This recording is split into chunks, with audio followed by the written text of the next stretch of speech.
অতএব কিশোর ভাই, নওজোয়ান, বয়স্ক বাবা, এই আয়াত পড়ার মূল উদ্দেশ্য এটা। আপনারা শুনেই বুঝছেন এটা রমজান রোজা সম্পর্কিত আয়াত। মূলত লম্বা ব্যাখ্যা করার জন্য পড়ি নাই, আমি পড়ছি এই কথাটা বলার জন্য। মহান আল্লাহ পাক রব্বুল আলামিন সারা বছর আমাদেরকে 11 মাস আল্লাহ পাক আমাদেরকে বলে, বান্দা গুনাহ ছাড়ো, গুনাহ ছাড়ো। 11 মাসে আল্লাহ বলছে, বান্দা আমার ইবাদত করো, আমার ইবাদত করো। ইয়া আইয়ুহাল্লাযীনা আমানু ইরকাউ, রুকু করো, সিজদা করো, ওয়াবুদু রাব্বাকুম, রবের ইবাদত করো। কিন্তু বলতে বলতে 11 মাস পরে আল্লাহ যেন আবার মায়া করে বলতেছে, আচ্ছা বান্দা যাও, 11 মাস কম বেশি হইছে, ঘাটতি হইছে, ঠিক মতো হয়তো খেয়াল করো নাই, তুমি কিছু ভুল করে ফেলছো, বান্দা ঠিক আছে, সব কিছু ঝেড়ে মুছে আরেকবার ঘুরে দাঁড়াও।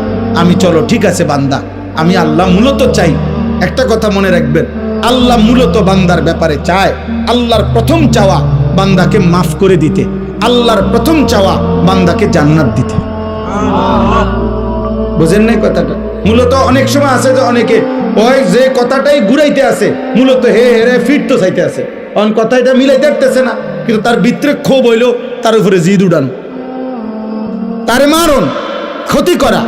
আল্লাহ বলে না, বান্দা তোমার ব্যাপারে আমার প্রথম চাওয়া মাফ করে দিতে, তোমার ব্যাপারে আমার প্রথম চাওয়া জান্নাত দিতে। আমি জান্নাত দেব বেশি, বান্দা সাবাকাত রাহমাতি আলা গাদাবি, আমার রাগও আছে, আমার রহমতও আছে, কিন্তু আল্লাহ বলছে বান্দা আমার রাগের আগে আমার রহমত চলে, আমার রহমতের গতি বেশি আমার রাগের চাইতে। বুজুর্গানে দিন বলছে, মুফাসসিরিনে কেরাম বলছে একটা সহজ কথা, আমি যদি বলি আমার কাছে কিন্তু লাঠি আছে, মায়াও আছে, মনে করেন আমি আমার বাচ্চারে বলে, এই বেটা আমার কাছে মায়াও আছে, আমার কাছে লাঠিও আছে, তো এখানে পার্থক্য কি? আমি যদি তারে মারতে চাই, লাঠি ওইখান থেকে নিতে হবে, কিন্তু আমি যদি তাকে মাফ করতে চাই, মায়া আমার কলিজার ভিতরেই আছে। তো লাঠি নিয়ে মারা এটা দূরত্ব বেশি, কলিজার থেকে মায়া এটা তো কাছে বেশি। এই জন্য আল্লাহ চাইলে মাফ করতে, আবার আল্লাহ বলছে আমার কাছে আযাবও আছে, তবে আযাব তো লইতে হইব, তোই দিতে হইব, আর মাগফিরাত তো আমার সত্তা, আমার জাতের মধ্যেই আছে, আমিই তো গাফুর, আমিই তো রাহিম, আসলেই মাফ করে দেব আমি, চোখের পানি ফেললেই মাফ। সুবহানাল্লাহ, সুবহান।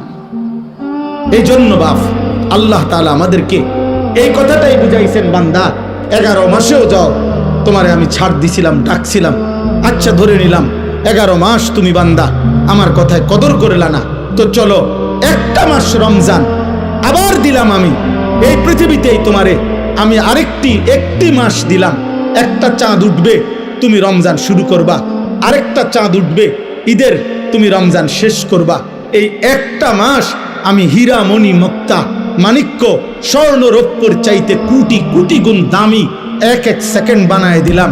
এবার তুমি বান্দা, তোমার যে বললাম আমি মাফ করতে চাই বান্দা, আমি না বলছি তোমারে জান্নাত দিতে চাই, চলো বান্দা এই মাসটা কমপক্ষে কদর করো, তুমি সেজদা দিবা একটা, আমার ফেরেশতা উঠাবে 70টা, তুমি ডাকবা একবার, ফেরেশতা লিখবে 70 বার। খোদার কসম এটা না, সুবহানাল্লাহ, আরো আছে, মানে হলো 70 বার হলো প্রথম। আল্লাহ তাআলা কোরআনে আছে, হাদিসে আছে, প্রত্যেকটা নেকি লেখার সময় রমজানে ফেরেশতা তো আল্লাহকে জিজ্ঞেস করবে, আল্লাহ 70 লিখবো? আল্লাহ বলবে না, আরো বাড়াইতে হইব। কেডা নাম কও? আব্দুল আউয়াল। আচ্ছা তো লেখ 700 লেখ। ও না না 7000 লেখ, না না 70,000 লেখ, না না 7 লক্ষ লেখ, এক সেজদা 70 লাখ লেখ। কসম আল্লাহর তাফসীর আছে, 7 কোটি লেখো, 70 কোটি লেখো, 70,000 কোটি লেখো। কখনো কখনো মহান আল্লাহ পাক তার দয়ার সাগরে যখন উথলে ওঠে, আল্লাহ বলে, ফেরেশতা তুমি লেখো না, আমি নিজ হাতে লিখব। সাআকতুবু, আমি লিখুম, আমি। তুই পারতি না ফেরেশতা, তোর কম্পিউটারে দুধ ধরে না, তোমার কলম হইতো না।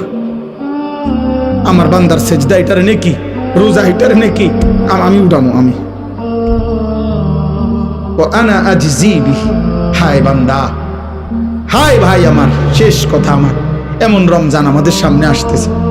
এত বড় শ্রেষ্ঠতম সুযোগ পেয়ে যদি কেউ জাহান্নাম থেকে বাঁচতে না পারে তারে আর কি করতে, তাকে আর কি করতে, আর কি বললে, আর কেমনে দিলে, আর কি সুযোগ দিলে, আর কি অফার দিলে আমরা আল্লাহকে সেজদা করতাম বলেন?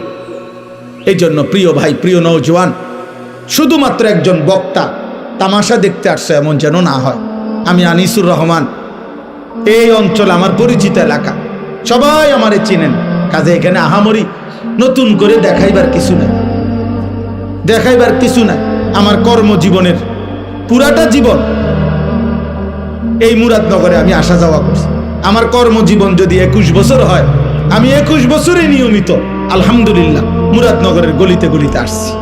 যেহেতু আমি এখানে প্রথম বললামই আমি এখানে চাকরি করছি এই সুবাদে, অতএব আজকে এই কিশোর ভাই, নওজোয়ান ভাই, যেই সমস্ত ছেলেরা আজকে এই মাহফিলের আয়োজন করলা, নওজোয়ান, আমি তোমাদের জন্য দোয়া করি, যারা এমন সুন্দর মাহফিল সাজাইলো, আল্লাহ তাদের কবর আখেরাত সাজায় দেন, আল্লাহ তাদের খানদানকে মাফ করে দেন।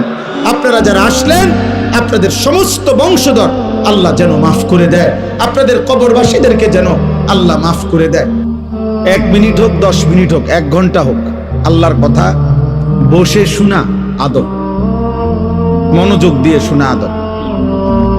দ্বিতীয় কথা হলো, সবগুলো হাতে ধরা মোবাইল বন্ধ করো ভাই। আমি তোমার কাছে অনুরোধ করলাম, আদেশ করলাম, ছেলেরা, আমি এরপরে ধমক দেব, হাতে মোবাইল ধরে ভিডিও রেকর্ড করা যাবে না। এই ছেলে, এই এটা আহাম্মক, মাথা নোয়াও কেন, আবার হাসে বেওকুফের মতো। একজনও না। এই 40-50 মিনিট সময় আল্লাহর কথা আমাদের দিকে তাকায় আসো, বরকত হবে। যেই কোনো মানুষ, একেবারে যেই কোনো বিবেকবান এটা যদি খেয়াল করেন, দেখবেন মোবাইল হাতে ধরে থাকে যে তার পুরাটা মনোযোগ, একেবারে 100% ধ্যান খেয়াল এই মোবাইলের দিকেই থাকে। ফলে নিজের কলিজায়, হৃদয়ে কোনো কথা পৌঁছে না। এখন যদি বলে আমি মোবাইলে উঠাইয়া পরে শুনবো, তাহলে এখনই আর শোনার কি দরকার? মোবাইলে তো আমাদের ওয়াজ আছে, তাহলে আর এই কষ্ট করে আসার কি প্রয়োজন ছিল? আমারই বা আসার কি দরকার? আপনাদেরই বা আসার কি দরকার? মোবাইলে তো ওয়াজ পাওয়া যায়, সবার ওয়াজ আছে, ছোট বড়, পরিচিত অপরিচিত, সকল বক্তা না, শুধু যার যা মনে চায় বর্তমান পৃথিবীতে সে তো তা মোবাইলে দিচ্ছে। চলা ফেরা, হাসি, যে যা মন চাচ্ছে সে তাই দিতেছে মোবাইল। তাইলে মোবাইলে তো সবই আছে, কিন্তু আমাদের জীবনে থাকা দরকার, জীবনে থাকা দরকার। এই জন্য সবগুলো ছেলে ভাই, প্রিয় ভাই নওজোয়ান, এই কুদ্দুর সময় আমার কাজে লাগা, ভালো হবে। আলাদা আলাদা শোনো, কেউ কাউরে কোনো রকম একজন আরেকজনের দিকে তাকায়ও না, তুমি আমার দিকে তাকাও, আল্লাহ বরকত দেবে। আল্লাহর কথা দিল দিয়ে শুনতে হয়, মনোযোগ দিয়ে শুনতে হয়, নাই তো ফায়দা হয় না। একটি মাহফিল কোনোভাবেই এটা প্রদর্শনী না, লৌকিকতা না, এবং মাহফিল করানো এটা কোনো আশ্চর্যের কিছুও না যে আমরা একটা মাহফিল করাইছি। প্রতিদিন মাহফিল হচ্ছে, হাজার হাজার মাহফিল সারা বাংলাদেশে, বিশেষ করে শীত মৌসুমে 3-4 মাস লক্ষ লক্ষ মাহফিল সারা বাংলাদেশে। সেটা আমার বিষয় না, আমি বলছি এখন এটা ইন্তেজামওয়ালাদেরকে বলে। মাহফিলের মাইক ঠিক করা আমার দায়িত্ব ছিল না, আমার দায়িত্ব ছিল আসা। আমি আসছি, এটা আমি প্রথমেই বলছি, এটা যে মাইক ডিস্টার্ব আমি তো প্রথমেই বললাম, এই জন্য বললাম।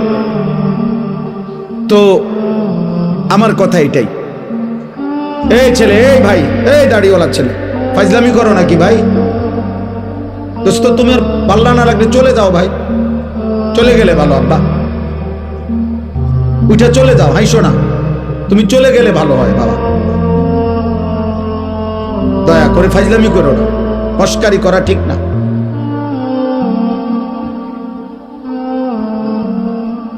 জীবনটা মনে রাখো বাবা, আমি অনুরোধ করছি ছেলেরা। আমি এই জনপ্রিয়তা টনপ্রিয়তা এগুলো বুঝি না। আমি কোনো প্রার্থীও না, আমার কোনো মার্কা নাই,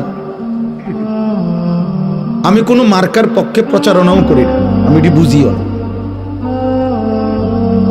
কাউরে তাল দেওয়ান এটাও বুঝি না, ঝোল দেওয়ানটাও বুঝি না। জীবন ভর আলহামদুলিল্লাহ আল্লাহর দয়া এই স্বাভাবিক গতিতে চলছে।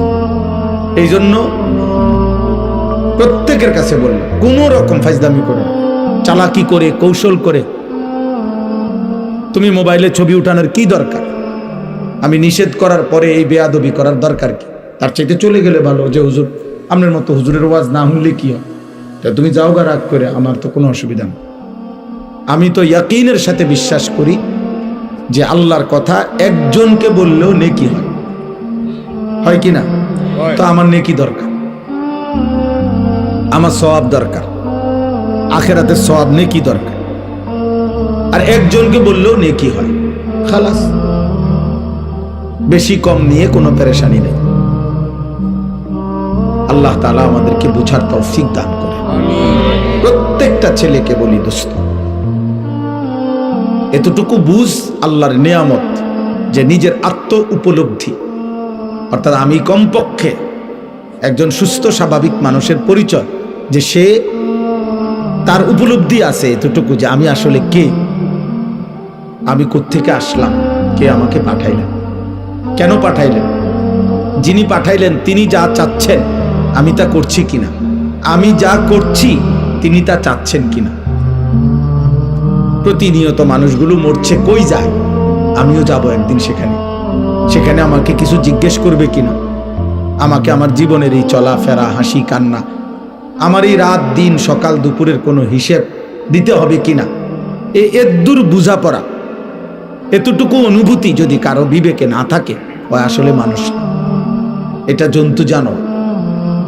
কারণ জন্তু জানোয়ারের কোনো হিসাব নাই, জান্নাত জাহান্নামও কিছু নাই, বিচার আচার কিছু নাই।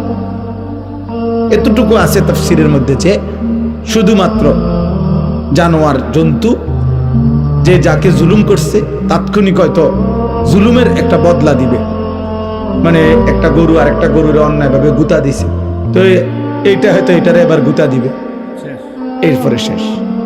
পুরস্কারও কিছু নাই, শাস্তিরও কিছু নাই। কিন্তু আমরা মানুষ, হাসি কিংবা কাঁদি, বুঝি কিংবা না বুঝি, খেয়াল করি আর না খেয়াল করি, আমাদেরকে আল্লাহর কাছে ফিরতে হবে। কুল ইয়াতাওয়াফাকুম মালাকুল মাউতিল্লাযী উক্কিলা বিকুম সুম্মা ইলা রাব্বিকুম তুরজাউন। আল্লাহ তাআলা বলেন, হে নবী আপনি বলে দেন, তোমাদের প্রত্যেককে মালাকুল মউত আজরাইল জান কবজ করুন, মৃত্যু তোমাদেরকে গ্রহণ করতেই হবে, তুমি না চাইলো। এই চূড়ান্ত সত্য থেকে তুমি পাশ কাটার কোনো সুরত নাই। সেজদা দিতে দিতে আব্দুল কাদের জিলানিও যদি হও, তবুও মরতে হবে। নাফরমানি করতে করতে যদি ফেরাউন নমরুদ হও, তবুও মরতে হবে। যেতে তোমাকে হবেই, আল্লাহর কাছে যেতেই হবে। মালাকুল মউত আজরাইলের কাছে জান কবজ হবেই। সুম্মা ইলা রাব্বিকুম তুরজাউন, অতঃপর তোমাদের সকলকে মৃত্যুর মাধ্যমে আল্লাহর কাছেই, তোমাদের রবের কাছেই ফিরতে হবে। তাহলে আল্লাহ তাআলা বলেন, বান্দা বুঝো আর না বুঝো এই চূড়ান্ত সত্য আমি আল্লাহ থেকেই শুনে নাও। এবার তুমি পাত্তা দাও আর না দাও এটা কোনো বিষয় না, বাকি আমি আল্লাহ বললাম, আমি জানিয়ে দিলাম। কুল ইন্নাল মাউতাল্লাযী তাফিররুনা মিনহু ফাইন্নাহু মুলাকীকুম। আল্লাহ বলছে, হে বন্ধু আপনি বলে দেন, মৃত্যু থেকে তোমরা যেখানেই পলায়ন করো না কেন, মৃত্যুই তোমাদের সাথে মোলাকাত করবে। সুম্মা তুরাদ্দুনা ইলা আলিমিল গায়বি ওয়াশ শাহাদা, অতঃপর তোমাদের সকলকে মৃত্যুর মাধ্যমে প্রকাশ্য এবং গোপন যাবতীয় বিষয় যিনি পূর্ণ জানেন, সেই মহান সত্তা আল্লাহর কাছেই ফেরত নেওয়া হবে। ফায়ুনাব্বিউকুম বিমা কুনতুম তা'মালুন, অতঃপর তিনি তোমাদেরকে তোমাদের সারা জীবনের যাবতীয় কর্মকাণ্ড কি করেছো তিনিই জানাবেন। সহজ বাংলা, সহজ কোরআনের আয়াত। কোনো ব্যাখ্যা বিশ্লেষণের প্রয়োজন নেই, কোনো দল মত আলাদা বিচ্ছিন্ন কোনো মতামত বলে এই তরিকার এই মত, এই তরিকার এই মত না, এটা সাফ সাফ কথা, একদম বাংলা কথা। এটা আল্লাহ তাআলা বলেন কুল্লু নাফসিন যায়িকাতুল মাউত, প্রত্যেককেই মৃত্যুর স্বাদ গ্রহণ করতে হবে।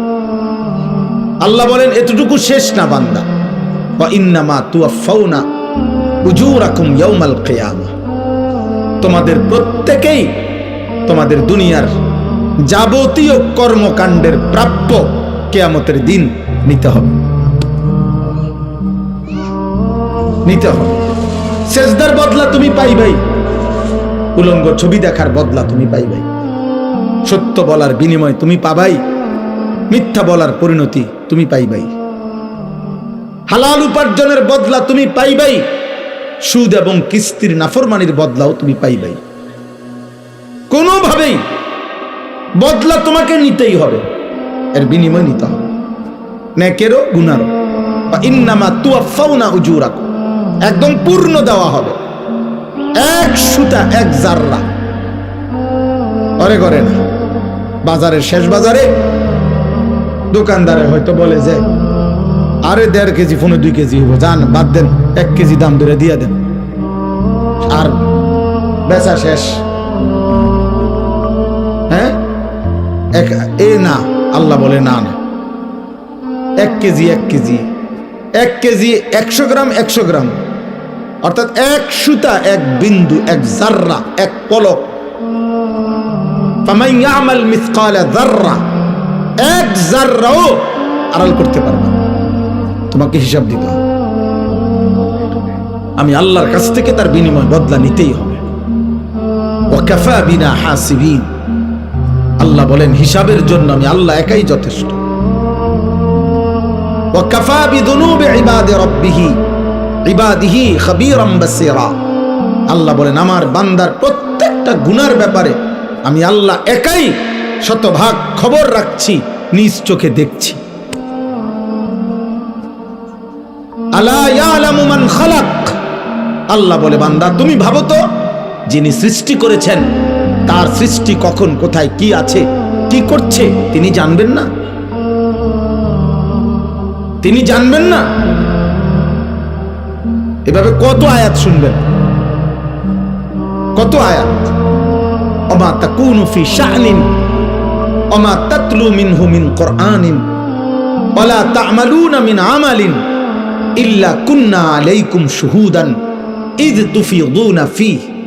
আল্লাহ বলে বান্দা তুমি যখন যেখানেই থাকো না কেন, আমার কোরআন তুমি যেটুকুই পড়ো না কেন, যখন তুমি যেই আমলই করো না কেন, যাই তুমি করো, যখন তুমি করতে থাকো, আল্লাহর কসম আল্লাহ বলে আমি আল্লাহ তোমার সামনেই থাকি, সামনেই থাকি। ইল্লা কুন্না আলাইকুম শুহুদান, আমি উপস্থিত থাকি। আমি রাত গভীরের উলঙ্গ ছবি তুমি যখন দেখো তখন আমি দেখতে থাকি, তাহাজ্জুদের সেজদায় যখন কাঁদো তখন আমি দেখতেই থাকি। নবী সাল্লাল্লাহু আলাইহি সাল্লামকে আল্লাহ বলছে, নবীজিকে বলছে আল্লাযী ইয়ারাকা হিনা তাকুম, বন্ধু আপনি যখন নামাজে দাঁড়ান আমি আল্লাহ আপনার দিকে তাকিয়েই থাকি। ওয়া তাকাল্লুবাকা ফিস সাজিদিন, আপনি যখন আমার বান্দাদের সাথে রুকু সেজদা করেন, মানে জামাতে নামাজ পড়েন, আমি প্রত্যেক মুহূর্তে রুকুতে সেজদাতে আত্তাহিয়াতুতে দুরূদ শরীফে দাঁড়ানোতে আমি প্রতি সেকেন্ড মুহূর্তে আপনার দিকে তাকিয়েই থাকি, আপনার প্রতিটা নড়াচড়া আমি দেখতে থাকি। ইমানদারের প্রত্যেক নড়াচড়া আল্লাহ দেখেন, নাফরমানের প্রত্যেক নড়াচড়াও কে দেখেন? হাসিটাও আল্লাহ দেয়, কান্নাটাও আল্লাহ দেয়, রাত্রিটাও আল্লাহ দেন, আলোটাও আল্লাহ দেন। ওয়া আন্নাহু হুয়া আদহাকা ওয়া আবকা, আল্লাহ তাআলা বলেন তিনি হাসান তিনি কাঁদান। মুখের হাসি আল্লাহর দান, চোখের কান্না আল্লাহর দান। আল্লাহ বলে 2 চোখের ঘুম আমার দেওয়া, ঘুম থেকে জাগিয়ে দেওয়া আমার দেওয়া। প্রত্যেকবারের ঘুম আল্লাহ বলছে বান্দা, ঘুম মানে কি? 10 মিনিট ধরে শুয়ে আছে, ঘুম আসতেছে না, মানে কি? লোকটা চোখ তো বন্ধ করে রাখছে, খাট তো শুয়েই আছে, লাইট তো নিবানোই আছে, কম্বল তো গায়ে আছে, বালিশ তো মাথাতে আছে, সব ঠিক আছে, কিন্তু ঘুম আসতেছে না কেন?